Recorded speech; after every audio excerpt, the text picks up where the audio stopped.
Prime Matters, in collaboration with Slaking Thirsts podcast, presents the Christian Mythic narrative, The Deep History of the World.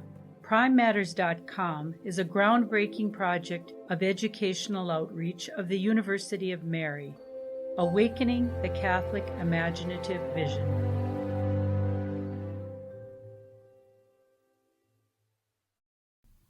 Episode 8, Mankind in Trouble and the Witness of History. There is a veil that hangs over the exact details of our first rebellion.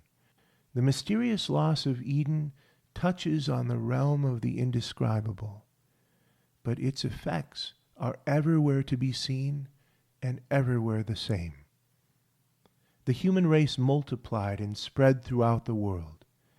When we begin to encounter what we call history, the monuments and the memories, the writings and chronicles of the people of the earth, we find that amid the many variations of culture and the many differences of outward characteristics, the plight of humanity is shared equally in all parts of the world. Everywhere we find the same hopes and aspirations, everywhere we see the same inner conflict and outer discord. Wherever humans have settled, they have brought with them their powerful talents and their incurable moral diseases. Wherever they go, they build. They fashion works of beauty and usefulness. They inquire into the world around them and penetrate many of its secrets. They aspire to the greatness that they feel within them. And wherever they go, they oppress and destroy. They involve themselves in murderous conflicts. They prey upon one another for material gain. They send up cries of suffering and succumb to thoughts of futility. And wherever they go, they die. There is a near universal memory among the peoples of the world, often only dim and distant, of a previous golden age, a time when the burdens of existence were not intolerable, when men were wise and good. There is a near universal belief in some great deity beyond the many gods and spirits, a deity now so distant as to seem unapproachable.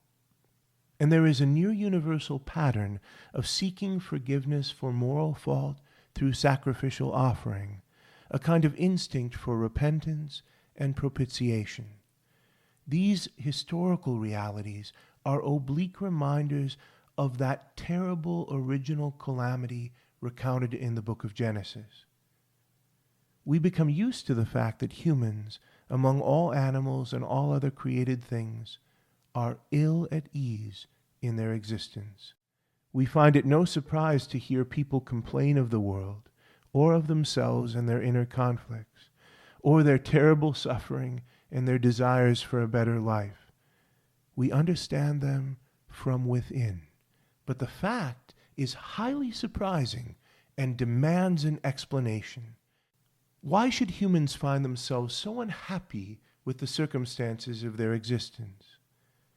Why should they need to complain about what has come through purely natural processes? Do rocks complain about their lot?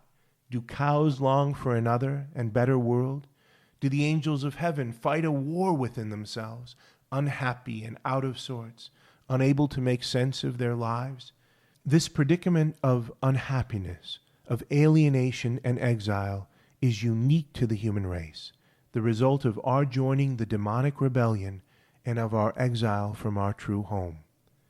Our sources give us instructive accounts of our early history that show the results of our fall from God's favor and our desperate need for help. In Cain, the murderer of his brother Abel, we see that rupture with God led to disharmony and hatred between men. In the account of the Tower of Babel, raised by humans to reach the heavens, we are presented with the characteristic human sin, the sin our race learned from the devil, the attempt to gain divinity and eternity through our own powers. That attempt always results, as it did in Babel, in the further division of the human race. Languages were confused, and the social fabric was torn.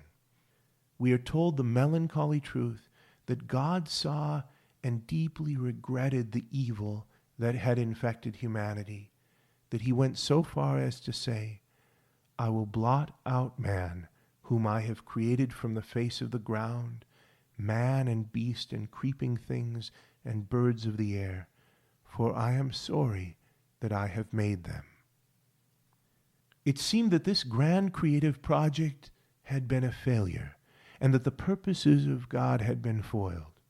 It seemed that Satan had succeeded in his dark design of irrevocably marring God's creation and of enslaving the race he had been meant to serve. Yet from the beginning, from the time of the fall of our first parents, God was taking thought concerning how he would renew and recreate the human race. Would it be in keeping with God's majesty that the devil should so destroy his handiwork? Would it be in keeping with God's goodness that he should see his creatures languishing in slavery and not do something about it? Would even an earthly king sit idly by while a great part of his country was plundered by an enemy?